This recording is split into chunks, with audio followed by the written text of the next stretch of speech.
বিসমিল্লাহির রহমানির রহিম। আসসালামু আলাইকুম, সবাইকে স্বাগতম আমার চ্যানেলে। আমি তানজিনা। শুভ সকাল। সকালে নাস্তাটা তৈরি করতে রান্নাঘরে চলে এসেছি। আমি পরোটা বানাচ্ছি। পরোটার শেপগুলো বানিয়ে রেখেছি, যখন খাবো তখন বেলে ভেজে নেব। আর এদিকে হালুয়াটা বানিয়ে নিতেছি। হালুয়ার মিষ্টিটা সাইদুলের বাবাকে দেখাচ্ছি। অত মিষ্টি দিইনি, হালকা মিষ্টিই দিয়েছি। সাইদুলের বাবা আবার মিষ্টিটা বেশি খেতে চায়, কিন্তু খুব কমই মিষ্টি দিয়েছি। হালুয়াটা হয়ে গেছে, আমি নামিয়ে ফেলবো।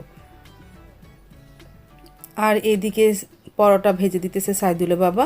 সে হালুয়া বানানো হয়ে যাওয়ার পর গোসল করে রেডি হয়ে এসেছে। এখন সে পরোটাগুলি ভেজে দিতেছে আর আমি বেলে দিতেছি। তার হাতে পরোটা ভাজা খেতে তো খুবই ভালো লাগে, কিছুটা লুচির মতন লাগে, আমার কাছে অনেক ভালো লাগে। তারপর তো পরোটাগুলি সব ভাজা হয়ে গেল। সব ভাজি নেই, যেই কয়টা খাবো সেই কয়টা ভেজেছি। মা, আমি, সাইদুলের বাবা খেতে বসে পড়লাম। আর বাকি পরোটা রেখে দিয়েছে, যখন ছেলেমেয়েরা ঘুম থেকে উঠবে তখন ওদের ভেজে দিব। মানে পরোটা ভেজে রাখলে পরে খেতে ভালো লাগে না, গরম গরম পরোটা খেতে ভালোই লাগে। তারপর তো সাইদুলের বাবা আর মা খেতে বসে পড়লো, আমিও এখন খেতে বসে পড়বো।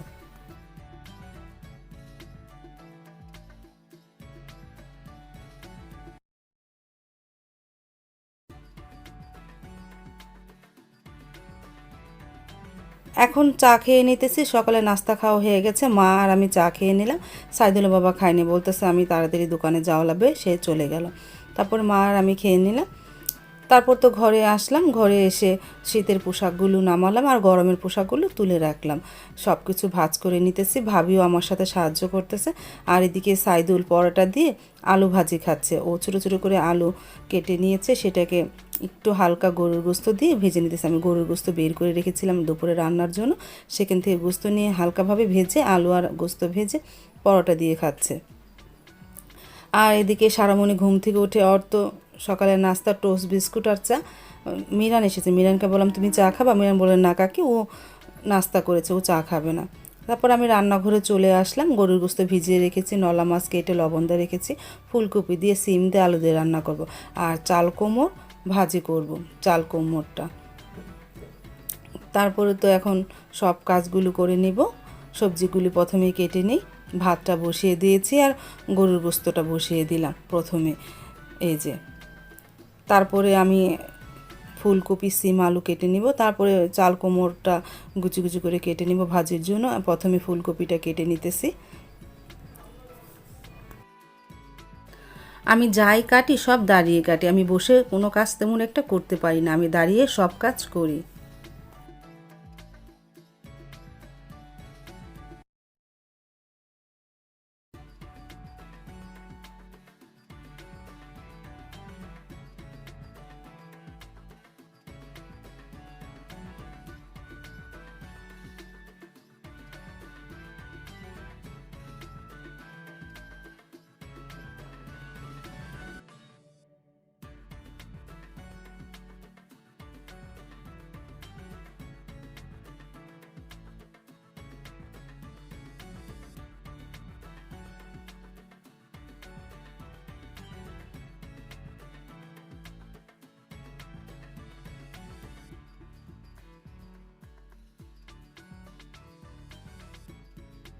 চুলায় তো ভাত আর গরুর গোস্ত আছে, এই ফাঁকে আমি সবজিগুলো কেটে নিলাম। আমি দাঁড়িয়ে সব কাজ করি।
আর এদিকে এসে দেখি সারামণি তো সব খেলনা নামিয়ে সিমির সাথে খেলা করতেছে। মিরানও ছিল, মিরান গোসল করতে চলে গিয়েছে, সারামণিকে বলতেছে ও একটু পরে যাবে। সিমির সাথে সারামণি খেলতেছে। তারপর তো চাল কুমড়োর ভাজিটা আমি করে মানে কেটে ফেলেছি। এখন ভাজিটা চুলায় বসিয়ে দেবো, পেঁয়াজ কাঁচামরিচ আর লবণ দিয়ে প্রথমে সেদ্ধ করে নিব, পরে বাগার দেব শুকনো মরিচ দিয়ে আর রসুন দিয়ে। আর এদিকে গরু গোস্তটা তো কষানো হয়ে গেছে, এখন এর মধ্যে পানি দিয়ে দিব, আর একটু হবে, পানি দিয়ে কিছুক্ষণ জাল দিব। পানি দিয়ে দিলাম।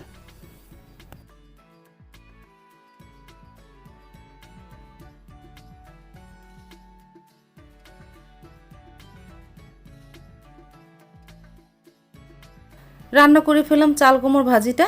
ভাজিটা হয়ে গেছে, আমি একটা সাথে ডিমও দিয়েছি। ভাজিটা প্রায় হয়ে গেছে, আমি একটু পরে নামিয়ে ফেলবো। ধনেপাতাও দিয়েছি।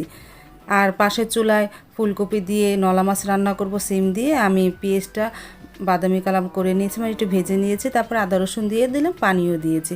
এখন এর মধ্যে একটু হলুদের গুঁড়া, মরিচ গুঁড়া, ধনিয়া গুঁড়া, লবণ দিয়ে মশলাটাকে কষিয়ে নিই।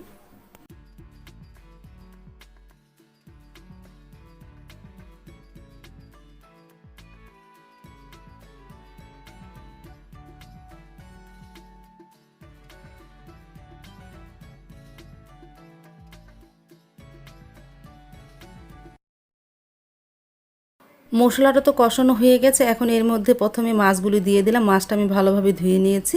মাছগুলি দিয়ে হালকা নাড়াচাড়া করার পর সবজিগুলি দিয়ে দেবো। মাছ আর সবজি মশলার সাথে কিছুক্ষণ কষিয়ে নিই। আমি কিন্তু মাছটা ভাজি না ভেজে কষিয়ে রান্না করতেছি। সাইদুলের বাবা আবার কষা মাছটা রান্নাটা খেতে খুবই পছন্দ করে। আমি বেশিরভাগ মাছই না ভেজেই রান্না করি। কিছুক্ষণ ধরে তো মাছটা কষিয়ে নিলাম। এখন এর মধ্যে পানি দিয়ে দিব, পানি দিয়ে হালকা নাড়া দিব, কারণ মাছটা হালকা সিদ্ধ হয়েছে, সবজিগুলোও হালকা একটু সিদ্ধ হয়েছে। মাছ এখন বেশি নাড়া দিলে ভেঙে যাবে, হালকাভাবে একটু নাড়া দিব। বলক আসলে শাক দিব।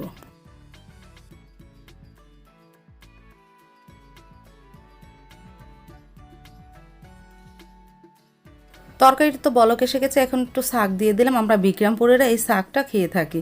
শাক একটা মশলা। এই শাকের রেসিপিটা আমার ডেসক্রিপশন বক্সে দেওয়া থাকবে। গতকালকে বলেছিলাম ডেসক্রিপশন বক্সে দেওয়া থাকবে, কিন্তু আমার মনেই ছিল না দিতে। আজ অবশ্যই ডেসক্রিপশন বক্সে লিঙ্কটা দিয়ে রাখবো, তোমরা দেখতে পারো। তারপরে হালকা একটু ঢোল দিয়ে দিলাম। এখন ঢেকে দিব, আস্তে আস্তে রান্না করে ফেলবো।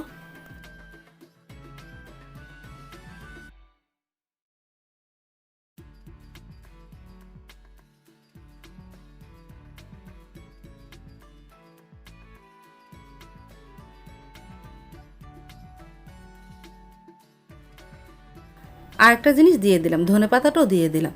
ঢেকে আস্তে আস্তে রান্না করে ফেলবো।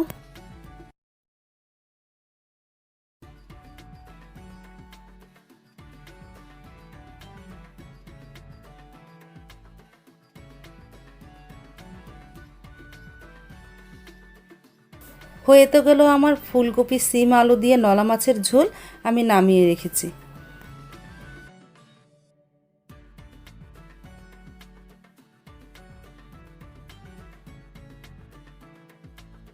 দুপুরে রান্নাটা কমপ্লিট হয়ে গেল, আমি টেবিলে এনে রেখে দিলাম। আমি আজ চাল কুমড়ো ভাজি করেছি ডিম দিয়ে। তারপরে ফুলকপি আলু সিম দিয়ে নলা মাছ রান্না করলাম, গরুর গোস্ত ভুনা করলাম, ভাত আর পাতলা ডাল রান্না করেছি। এই দুপুরের মেনু। তারপর একটা বাটি করে মিরানকে একটু গোস্ত দিয়ে এসেছিলাম। তারপরে তো দুপুরের খাবারটা সবাই খেতে বসে পড়লো। মা, সাইদুলের বাবা, সারামণি খেতে বসে পড়েছে, আমিও খেতে বসে পড়ব। আর মিজানদের ঘরে থেকে পাঙ্গাস মাছের তরকারি আর লাল শাক দিয়ে গেল।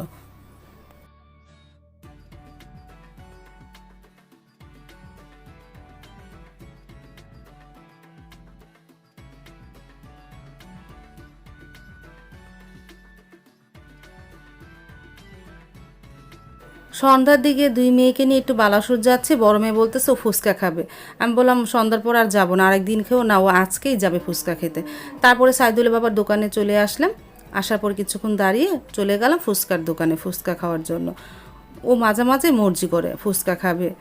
তারপরে সেই ফুচকার দোকানে চলে আসলাম, মামা ফুচকা বানাচ্ছে।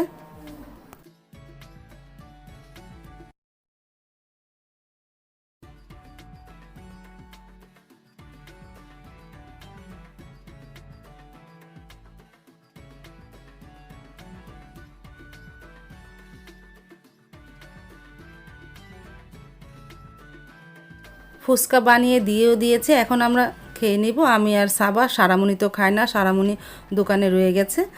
তারপরে খুব মজা করে ফুচকাটা খেলাম।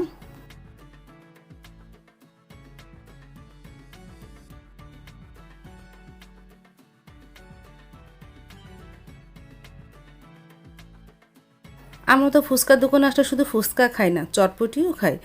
1 প্লেট ফুচকা খাওয়া হয়ে গেছে, এখন 1 প্লেট চটপটি খাবো। সেটা অর্ডার দিলাম, দিয়ে দিল চটপটিটা। এখন আমি আর সাবা মিলে খাবো।